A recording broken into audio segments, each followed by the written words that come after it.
Welcome to the Purpose and Profit Club podcast for nonprofit leaders, mission-driven creatives, and social entrepreneurs. Get ready to stop dreaming and start doing. Here, ideas become action.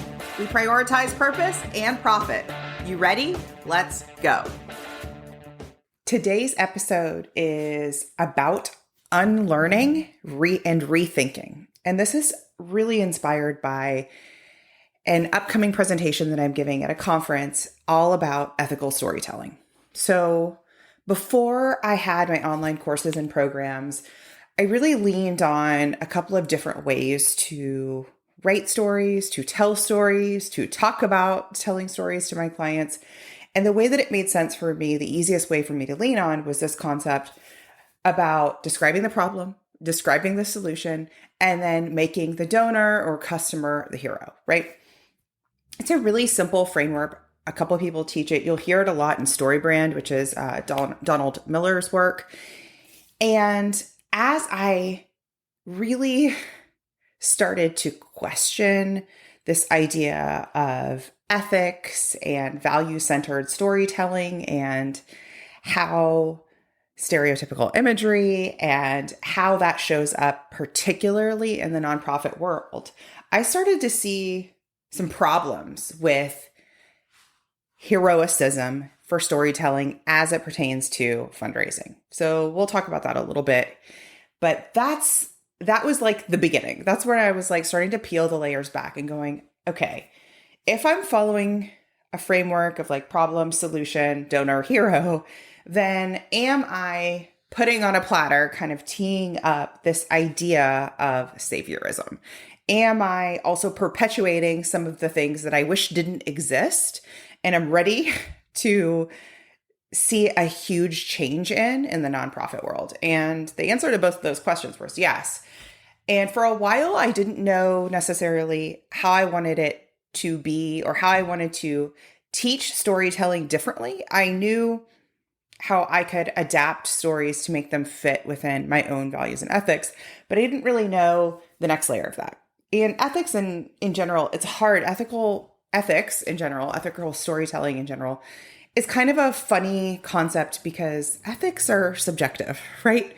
My ethics are probably different than yours. There's hopefully some overlap, but we can't really define it the same, right? So there's not one way, one right way. But what I knew was when an organization has a fundraiser and they send out a postcard and the postcard has a shocking image on it. And the only way for things to get better in the hands of how that postcard is written and the images they show is for the donor to be the hero. I knew that I was like, that ain't it. There's got to be a better way. So after some research, after some trial and error, after talking to colleagues, talking to friends, and really just figuring out what is a simple way that we can adapt that framework of really problem, solution. Sometimes we'll add a little friction, right? And then making the donor the hero. What can we do instead? And I really like this concept of a guide. So you've got the problem, introducing the problem. That's a first real step in telling a good story, right? If there's not a problem, then what is it for your mission, your programs are solving for? So we're introducing the problem. We're introducing the solution. The solution is where you talk about the social proof, right? The solution is what we are doing works. And here is this social proof it works. Sometimes that's in the form of a stat or a testimonial, right? So you've got your problem. That's step one. Step two, solution. Let's keep those. I like that. Step three is really, really important. And step three can be woven actually in 1 and 2. Step three is this idea of introducing and being the guide. I like the idea of a guide because a guide walks with you the way a coach does, the way a friend does when you're going for a walk around the neighborhood. A guide is somebody who's talking to you and not at you. So, for example, if you ever had a really condescending or like what is the word? Like a teacher in high school or in elementary school that was just really like power hungry, right? That was not a guide, right? That was like very yes, sir, yes, ma'am, right? A guide is the teacher who's like walking with you around the track after school on helping to unpack a concept that you don't understand. That's a guide, right? Walking in tandem with you. So problem solution, having a guide talk to you. This is how I like to tell stories in an ethical way. And then that guide is the one who really gives you the opportunity to walk together in community. So imagine you're on that track, right? With a friend, with a coach, with somebody, and they're telling you the problem. They're telling you about the solution that exists, and they're giving you an opportunity to join in and be part of this greater community. Because what we know is that many, many donors want to be part of something bigger, want to be part of a social change, want to be about part of a community change. They self-identify as like wanting to be part of your world, and letting them be a part of it is a huge value to them. It's not transactional, right? So guiding them and giving that opportunity. Now, let's talk about some friction. You can introduce friction. Friction is maybe a clear outcome if they don't choose to be a yes, choose to walk in community together with you, choose to do the thing, right? Take the action. You also want to paint the picture of a clear outcome if they do, okay? So if we're leaning on the cliches and the stereotypes of the past, the clear outcome if they don't would be, that stereotypical saviorism language, and this single child or this single person will be affected. It doesn't quite work that way, right? So we want to paint a clear outcome if they do and really lean on that, but not in a way that it evokes white saviorism, not in a way that evokes any sort of stereotypical, generic language that actually isn't true. Okay, what is true? Talk about the outcome that is true. And then again, the positioning isn't that they are the savior. And the distinction here I was thinking about was they're not the savior in the sense that they're not the only one. Like if they make a $50 donation, that is amazing. And if they don't, your entire organization doesn't crumble and close up shop, right?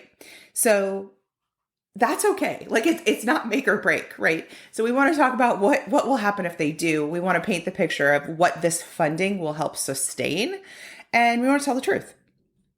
So I was thinking about this idea of marriage, like when two people choose to come together and get married, right? If somebody proposes to another person and that person says no, it's disappointment, but the person's life isn't over, right? And the person asking, will you marry me, isn't necessarily in control there, right?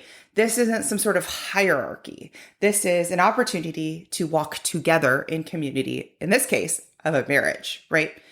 And if the person they're proposing to says no, it's okay. Like everyone will be okay. No one will die because of it, right? And I want to position stories in the nonprofit world like this. I want to position stories in a way that are clear, that are kind, that have depth, but tell the truth. And the truth is, hey, I'd like to get married to you, or hey, I'd like you to be a part of my community. And here's what's possible if you say yes. Here's what that means for us. Here's what that means for you. Here's how I envision our life together. That's the marriage part, or in your sense. Here's the mission and vision of our organization. Here's our vision forward. Here's what's possible if more people just like you say yes.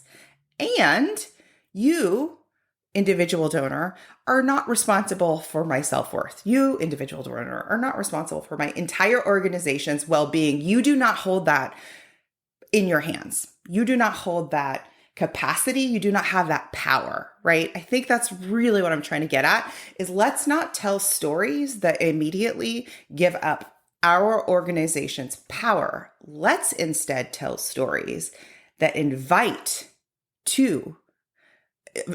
individuals into your organization to what's the word? Like compound their intelligence, compound their power, to compound their trust, and invite them in the way that a guide would invite a friend, a family member, right, to a dinner, to a Thanksgiving dinner together, right? The guide picks you up when you fall. The guide is funny and kind. The guide tells the truth and is honest. So we're not sugarcoating things, but the guide puts the decision in your hands. And if you're a no, that's okay. Okay.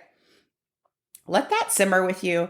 See how that could slightly or significantly change the way you tell stories. We're going to go problem, solution, introduce that guide, let that guide be there, and give your donor an opportunity to walk together in community. You can add the friction. Friction is urgency. Friction is what happens if they do, what happens if they don't. But remember, we're taking out shocking images. We don't need those. We're taking out generic stereotypes. Definitely don't need those. And we're injecting instead opportunity and community. I'll see you next time. Like what you're hearing and want to take this to the next level? I want to invite you to go to purposeandprofit.club to watch my free class. In there, I will tell you the number one thing that's keeping your nonprofit or social impact business stuck and what to do instead. Go to purposeandprofit.club. Think you've reached out to everyone in your network? Are you out of ideas to get noticed and get funded? I hear you. That's why I'm giving you a chance to steal my prospect list. Yes, you can generate leads for your nonprofit or impact-driven business. Grab my mini training and list delivered to your inbox instantly. Go to splendidcourses.com/prospect.